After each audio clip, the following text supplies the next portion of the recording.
வணக்கம் நண்பர்களே. இந்த கூத்தை பாருங்களேன். இதோ நேற்று தஞ்சாவூரில் நடந்த கூட்டத்துக்கு உள்ளே விடலைனாக்க ஸ்கேன் பண்ணித்தானே அப்ரூவ் பண்ணவங்கள தானே உள்ளே விடுறாங்க.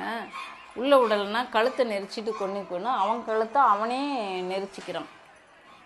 ஒரு சின்ன இளம் 25 வயசு பையன்தான் இருப்பான். அவன் கழுத்தை அவனே நசிக்கிறான். அதை அங்கே இருக்கிற போலீஸ்காரங்க இன்னும் மற்றவங்களாம் தடுத்து காப்பாற்றுறாங்க. சாக சொல்லி விடாமல் தடுக்கிறாங்க, அந்த கூட்டத்துக்குள்ளே விடலன்ட்டு. இதுங்களுக்கெல்லாம் உயிர் எவ்வளோ சாதாரணமாகிடுச்சு பாருங்களேன். கழுத்தை நசுக்கிறான் பாருங்களேன், எவ்வளோ சாதாரணமாகிடுச்சு பார்த்தீங்களா. இதுங்களுக்கெல்லாம் எதுக்காக உயிரை விட தயாராக இருக்காங்கன்னு பார்த்தீங்களா.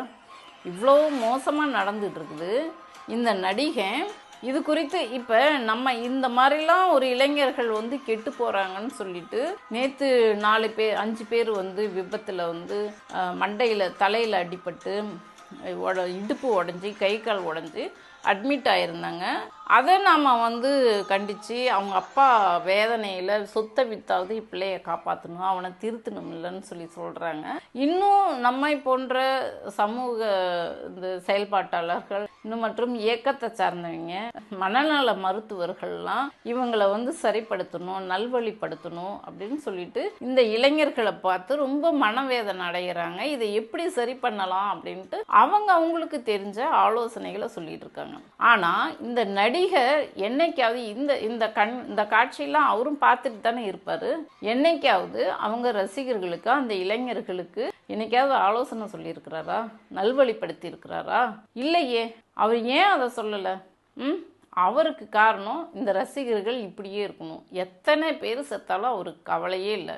செத்தாலும் கவலை இல்லை. அவங்க இப்படி தற்குறித்தனமாக இருக்கிற வரைக்கும் அப்போ தான் அவங்க நமக்கு ஓட்டு போடுவாங்க அப்படின்னு சொல்லிட்டு இந்த கல்ட்டு மனப்பான்மையை அதை இன்னும் ரேஸ் பண்ணிக்கிட்டே போகிறாரு. அதனால தான் முதல்வரை வில்லனாக காட்டிக்கிட்டு இவர் ஏதோ ஹீரோ மாதிரி இப்போ முதல்வரை திட்ட அவங்க ஹைப் ஆகுறாங்க. அதனால தான் அவர் அந்த மாதிரி பண்ணிக்கிட்டே இருக்காரு. ஏன் இந்த மாதிரி இவர் பண்ணுறாரு அப்படின்னு சொல்லி பார்த்தோம்னா, இப்போ புகழுக்கு அடிக்ட் ஆனவங்க அந்த புகழோட இன்னும் அதிகமாக வேணும் அப்படின்னு தான் நினைப்பாங்க. புகழுக்கு அடிமையானவங்க அரசியல்வாதிகள்லேயும் அந்த மாதிரி ஆட்கள் இருக்கிறாங்க. புகழுக்கு அடிமையானதுனால என்ன பண்ணுவாங்கனாக்கா, அந்த புகழ் வர வர தன் குடும்பத்தை கூட பார்க்க மாட்டாங்க.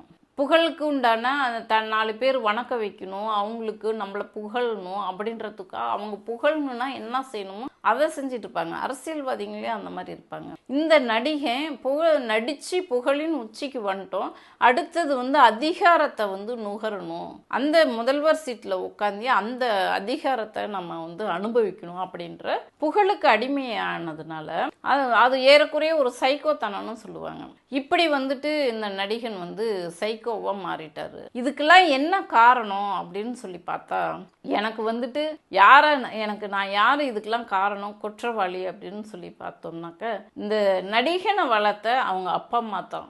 அப்பா அம்மா என்பதை விட நான் முழுக்க எஸ்ஏசி மூலமாக தான் இதுக்கு எல்லாத்துக்கும் காரணம் எஸ்ஏசியாக தான் இருக்கணும், வேற யாரும் காரணம் இல்லை. ஏன்னா இந்த நடிகன் சின்னதுலேருந்து அப்பா அம்மா பேச்சை கேட்காதவங்களா தான் இந்த நடிகன் இருந்திருக்கிறாரு. அப்பா அம்மாவுக்கு கட்டுப்பட்டு மதிப்பு மரியாதை கொடுக்குறவங்களா அவங்க வளர்த்தல இந்த நடிகனை.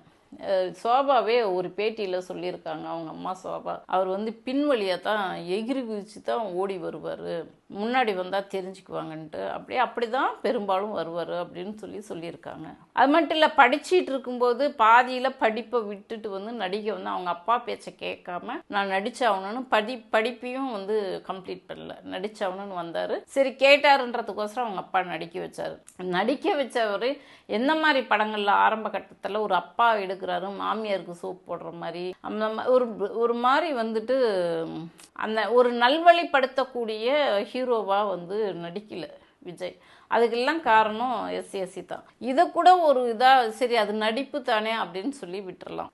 விஜய் ஏற்கனவே பேசிய வீடியோக்கள் கூட இருக்கு, அதை நான் காட்டுறேன் பாருங்க. ஓகே, நீங்க அரசியலுக்கு வருவீங்களா? யாருக்கு தெரியும்? இல்ல உங்களுக்கு தெரியுமா? தெரியாது. ஓகே, ஆரம்பத்தில் பேட்டி எடுப்பாங்க. உங்களுக்கு வந்துட்டு அரசியலுக்கு வர விருப்பம் இருக்கா அப்படின்னு சொல்லி கேட்பாங்க. ஐயோ, எனக்கு அரசியல்லாம் தெரியாது, ஆனால் வர வாய்ப்பே இல்லை அப்படின்னு சொல்லிட்டு விஜய் சொல்லுவார்.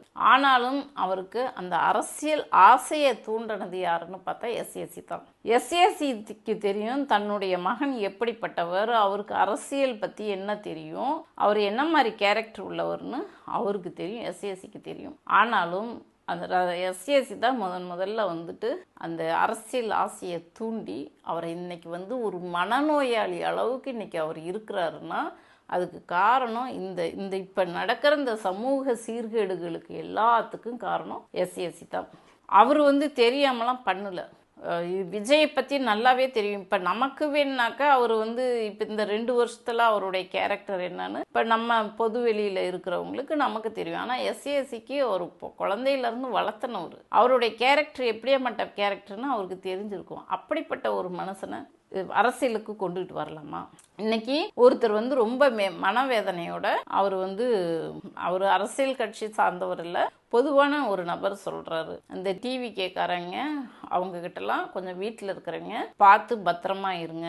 ஏன்னா 5000 ரூபாய் பணத்தை அவங்க அம்மா வாங்கிட்டேன்றதுக்கோசரம் அவங்க அம்மாவையே பிடிச்சி அடிச்சுட்டு வந்தேன்னு சொல்கிறாங்க.